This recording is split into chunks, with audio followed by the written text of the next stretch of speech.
안녕하세요. 영화배우 김정태입니다. 제 고향은 부산입니다. 당신은 혹시 지금 대도시에 살고 있나요? 서울? 수도권? 왜냐면 우리나라 인구 절반이 다 수도권에 살고 있으니까요.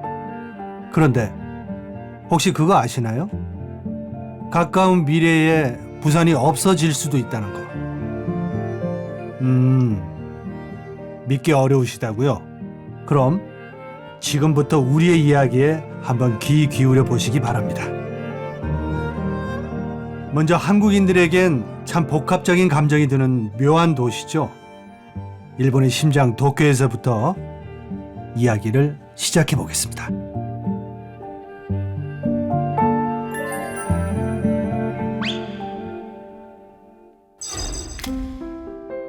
私は東京に住んでいる30代の会社員です。最近の円安で私には目標ができました。近くの分譲マンションを購入することです。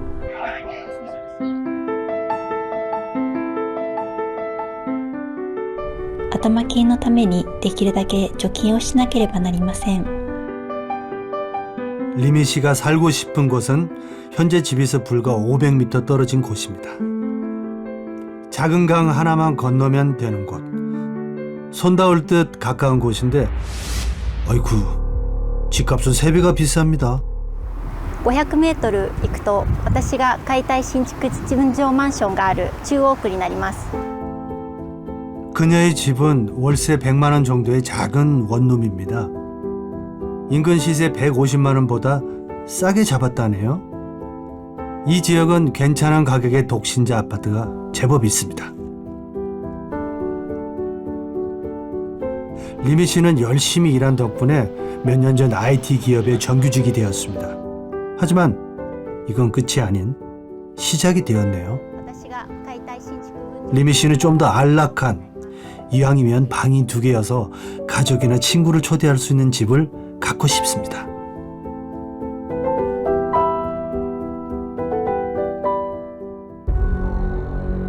한국이나 일본이나 수도권으로 인구가 몰리고 있기는 마찬가지입니다. 좋은 일자리가 많기 때문입니다. 일본 전체 인구의 30% 가까이가 도쿄 인근에 살고 있습니다. 한정된 공간에 사람이 모이면 어떤 일이 벌어질까요? 카룬 박사의 사회 연구에 따르면 동물들은 개체수가 많아져서 차지할 공간이 좁아지면 천적이 없는데도 종족 번식을 멈춰버린다고 합니다. 나 하나 살기에도 좁으니 더 개체수를 늘릴 이유가 없는 거죠. 그런데 사람에게도 똑같은 일이 벌어지고 있는 것일까요? 수도권일수록 젊은 여성들이 출산을 꺼리는 현상이 벌어지고 있는 겁니다. 結婚ですか？今はお金を貯めることで頭がいっぱいでまだ予定はありません。子供ですか？そうですね。いつになるかわかりません。東京の同世代の女性はみんなそんな感じです。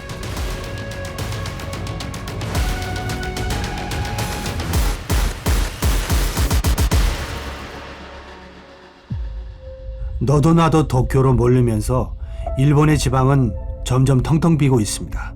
이른바 지방이 소멸되고 있는 겁니다. 오사카 외곽의 이나리 상점가입니다. 마리 상점까지 거의 모든 점포가 문을 닫았습니다.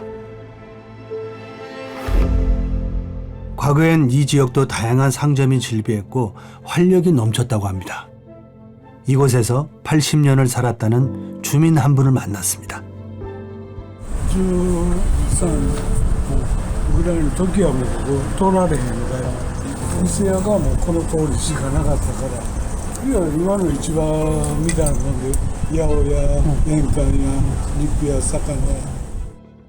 사실 이 지방 소멸이란 개념은 2014년 일본의 마스다 리포터란 보고서에서 처음 나온 말입니다.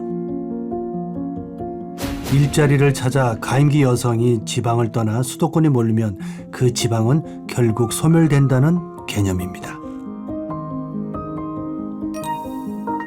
특히 2040년까지 일본 지자체 중 절반이 소멸 위험에 처한다고 분석하자 일본 열도는 큰 충격에 빠졌습니다.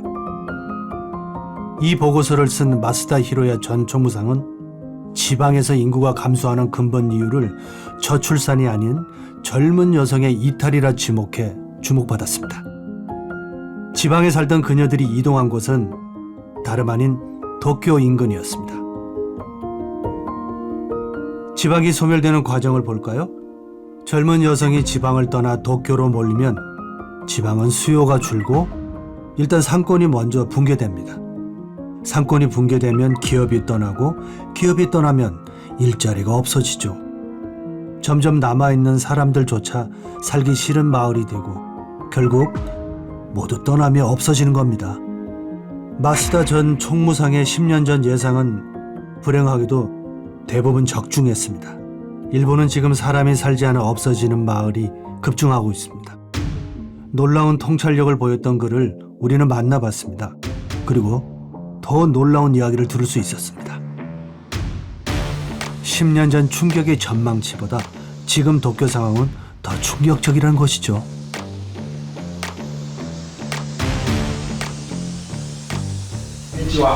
안녕하세요. 出生率が、当時より今さらにまた下がってしまったと。もっと出生率を上げようということで、いろいろ政策を講じたんですが、逆に下がってしまったんで、やはり子育て政策をもっともっと強力に推し進める必要があると。今の日本の岸田政権は今年異次元の子育て政策をするということを、宣明しましたので、ぜひその成果に期待をしたいというふうに思います。 가임기 여성 인구의 지방 유출을 막는 것. 일본은 30년째 이 전쟁을 치르고 있습니다. 하지만 각고의 노력 끝에 일본이 얻은 교훈은 생각보다 허탈했습니다. 그건 바로 인구의 도쿄 집중을 막을 수 없다는 것. 그리고 도쿄의 젊은 여성은 아이를 낳지 않아 결국 일본 인구는 현재 3분의 1 토막으로 줄어들 것이란 위태로운 결론입니다. 그래서 일본은 차라리 현실적인 차선책을 선택했습니다. 도쿄가 블랙홀처럼 주변 도시 인구를 빨아들이는 것을 막을 수 없다면 차라리 이런 블랙홀, 즉 대도시의 개수를 늘리자는 발상이었습니다. 그리고 이런 거점 도시들은 지역 젊은이들을 도쿄를 빼앗기지 않기 위해 안간힘을 쓰고 있습니다. 地方消滅で解決しようとしたのは、東京一極集中を止めるということと、もう一つは日本全体の低出生率を改善をすると、この2つを同時に解決しようとしたんですね。で、地方で子育てをする住みやすい環境があれば、若い人たちわざわざ東京に出ていく必要もなくなりますし、 일본의 동경일극, 즉 도쿄에만 모든 것이 몰리는 것을 견제할 유력한 대항마는 오사카시입니다. 이곳은 일본의 제2의 도시, 한국으로 치면 부산 정도 되는 곳입니다. 우리는 오사카에 거주하는 한일 국제 부부를 만나봤습니다. konnichiwa. 안녕하세요. 일본의 편의점 업계에서 점장을 하며 경험을 쌓다가 자신의 편의점을 운영하게 된 문광희 씨. 그는 2016년 일본 국적을 취득해 우에다 다카후미라는 이름을 얻었습니다. 外国人として職探しをした頃には東京行かなあかんなっていうのを思ったぐらい、大阪も大した仕事がなくて困ってたんですけども、今日本籍取得してから、職探しをしてみたら大阪も東京もあんま変わんないなっていうのをすごい思いました。 상대적으로 집값이 도쿄보다 저렴하기 때문에 열심히 일했던 문 씨는 오사카 외곽에 자기 명의의 아담한 보금자리를 마련할 수 있었습니다. 문 씨의 부인 우에다 아키 씨 역시 굳이 도쿄로 이사할 필요성을 느끼지 못한다고 말합니다. なんか子供が東京に行きたいって言うんやったら行ってもいいけど、私は大阪の生活で子育てと文化的に困ってはないです。 오사카에서 만난 사람들은 일본 제2의 도시답게 오사카 시민으로 사는 것에 대해 여전히 자부심을 느끼고 있었습니다. 일본 대기업은 지방 거점 도시에 한국보다 상대적으로 균등하게 분포하고 있었습니다. 도요타는 아이치현에, 혼다는 도쿄도에, 매출 100조 원의 이토츠 종합상사는 오사카부에, 우리가 잘 아는 파나소닉도 오사카 지역 대기업입니다. 지역별로 일자리가 많다 보니 그 고장 출신이 지역 대기업에 입사하는 비중은 한국보다 훨씬 높습니다. 今親ガチャと言われているような状況が日本にありますが、そうではなくて、共通のスタートラインに人生の初めに立てる、そういう方向を進めていくことが何より重要だと思っています。 일본에서 돌아오는 취재진의 발걸음은 무거웠습니다. 모든 문제가 남의 일 같지 않았기 때문이죠. 이제는 한국 제2의 도시 부산으로 가봤습니다. 부산은 지난 10년간 유입 인구보다 타 지역으로 나간 유출 인구가 많습니다. 10년간 20만 명 넘게 빠져나갔는데 이 중 절반 가까운 인구가 청년 인구입니다. 이들은 어디로 갔을까요? 80%가 서울로 갔습니다. 상경한 지방 출신 젊은이 중 부산 출신은 압도적 1위. 일본처럼 젊은이들이 수도권으로 몰리고 있는 겁니다. 지금 쉐어하우스로 해서 살고 있어요. 그래서 이제 4명이서 좀 나눠서 살고 있는데 각자 이제 지방에서 다 올라온 친구들이고요. 직업도 각자 뭐 선생님도 있고 아니면 뭐 이제 뭐 공부하는 친구도 있고 좀 다양한 것 같아요. 왜 청년들은 부산을 떠나는 것일까요? 90년대는 저도 부산에서 꿈 많은 대학 시절을 보냈었는데, 과거엔 조선업 등 고임금 일자리가 많았는데 국가 주력 산업이 IT와 반도체 등 첨단 산업으로 바뀌면서 부산은 대응이 늦었습니다. 덩치 큰 중공업 중심 경제 구조였기 때문에 체질 개선이 더뎠던 겁니다. 국가 정책도 수도권 중심으로 운영되면서 부산의 위기는 그들만의 문제가 되어버렸습니다. 수도권 집중을 막고자 부산에 공항 하나 더 건설하는 것을 놓고도 20년 넘게 정책이 공존하고 있습니다. 가덕도 공항 같은 경우가 수도권 중심 시각에서 보면은 있어서는 안 되는 일이다 라고 종합이 된 것 같아요. 그게 또 중앙 여러 언론기관, 신문사라든지 중앙 매체들이 그런 역할을 많이 한 것 같고, 그 수도권에 실익이 안 오는다고 생각을 하고 있기 때문에 그런 것 같아요. 우리는 앞서 일본의 사례에서 수도권 인구 블랙홀이 가속화되면 결국 지방이 소멸할 뿐만 아니라 수도권 출산율도 급감해 국가 위기에 처할 수 있음을 목격했습니다. 일본의 오사카가 도쿄 인근 인구를 분산시키는 대항마인 것처럼 한국의 부산은 수도권 인구를 분산시키는 중책을 떠맡아야 한다는 목소리가 높습니다. 일본 전체 인구의 30%는 도쿄 인근에 거주하고 있습니다. 그런데 한국은 이보다 훨씬 더 심각하죠. 전체 인구의 50% 이상 수도권에 거주하고 있기 때문입니다. 때문에 한국의 출산율은 이미 일본보다도 더 낮은 수치를 기록하고 있는데요. 전 세계가 한국의 미래를 걱정할 정도입니다. 수도권이 굉장히 힘을 얻어가게 되니까 지역의 산업과 인구를 흡입하는 양상으로 나타났다는 거죠. 수도권 거대 슈퍼 메가시티에 대응할 수 있는 지역의 대도시권이 필요하다는 것.